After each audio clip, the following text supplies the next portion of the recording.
افغانستان د سترو امپراتوریو د سقوط خاوره، هغه خاوره چې تل یې جنګونه ګټلي مګم د جنګ ګټلو ګټې یې نورو ته رسېدلي، هغه خاوره چې د وګړو ذهنونه یې د بهرنیانو د سیاسي لوبو آلات ګرځېدلي. د دغې خاورې وګړي له قرنونو راهیسې د خپلې جغرافیې د شته اهمیت له لاسه په اور کې سوځي. د جنورۍ میاشتې په 29مه نیټه کال 2020 په دوحه کې د امریکا او طالبانو ترمنځ تړون لاسلیک شو چې د نورو مادو ترڅنګ پکې د امریکایي ځواکونو وتل په کلکه ذکر شوي وو. امریکا له افغانستانه د خپلو ټولو سرتیرو د ایستلو لپاره 2021 کال سپتمبر 11مه نیټه د پای نیټه وټاکله چې لا تر اوسه هم نه ده رارسېدلې. د دې ترڅنګ د دوحې تړون پټې مادې هم وروسته راڅرګندې شوې چې یو یې هم اوس عملاً ثابته شوه، دا چې امریکا وروسته له وتلو په افغانستان کې د اسلامي امارت حکومت له دغې امارت سره ومنه، او همدا ده چې نن ورځ په هېواد کې د اسلامي امارت واکمنۍ پیل شوې. د دوحې تړون د امریکا 20 کلن نظامي ماموریت ته په افغانستان کې د پای ټکی کیږي. امریکا په افغانستان کې خپل ماموریت پیلول د نورو اهدافو ترڅنګ په اساسي توګه د نړیوالو اهدافو لپاره کړی وو. له هغې جملې امریکا په نړیوال سیاسي نظام کې غوښتل د نړۍ د حاکم په توګه ځان په ټولو هیوادونو ومني، او دې هدف ته تر یو حده رسېدلې هم وه، ځکه چې د 21مې پیړۍ تر پیل کلونو پورې نړیوال سیاست کې داسې کوم ستر هیواد نه لیدل کېده چې د امریکا مقابله دې وکړی شي. روس یو ماته خوړونکی هیواد و، چین هم نننی چین نه و، او همدارنګه نور هیوادونه. د 21مې پیړۍ د پیل له مخه امریکا د نړۍ حاکمیت ته د رسېدو لپاره وغوښتل خپل نظامي حضور په منځنۍ او شرقي اسیا کې پیل کړي. د هغې له جملې امریکا عراق او افغانستان انتخاب کړ، او له دې هیوادونو وروسته یې ایران هم په نظر کې و، مګم د ایران په وړاندې یې داسې اند کوه چې د افغانستان او عراق په نیولو سره به ایران د امریکا په محاصره کې ولویږي او لاسونه به پورته کړي، چې داسې ونه شول. په هر حال دا هر څه د امریکا د اساسي اهدافو په اړه و چې په نړیواله سطحه یې درلودل، او افغانستان هم د دغه اهدافو ښکار شو.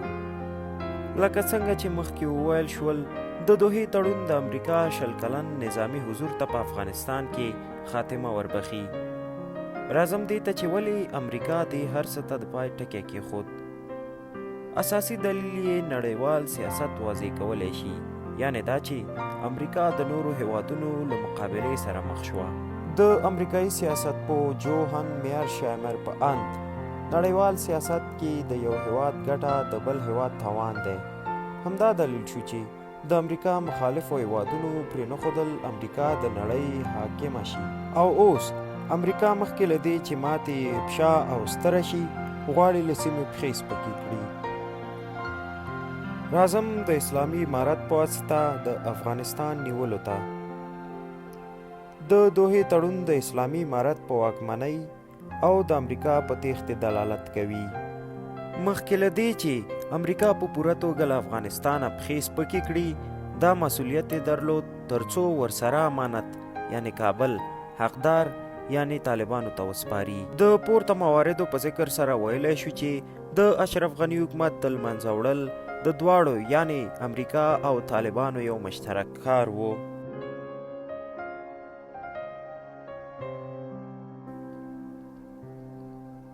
امریکا د دې لپاره چې وکړی شي د سیمې هیوادونو بالخصوص پاکستان سره راتلونکي کې د دښمنۍ مخنیوی وکړي، کابل یې د طالبانو واکمنۍ ته وسپاره، داسې چې ولسمشر غني یې دې ته آماده کړ چې بغیر له جنګه دې حکومت طالبانو ته وسپاري او خپله دې وتښتي، چې همداسې وشول. یعنې غني خپلو ځواکونو ته امرونه وکول چې څو جنګ ونه کړي، او د دې هر څه لپاره ثبوتونه او شواهد هم وجود لري.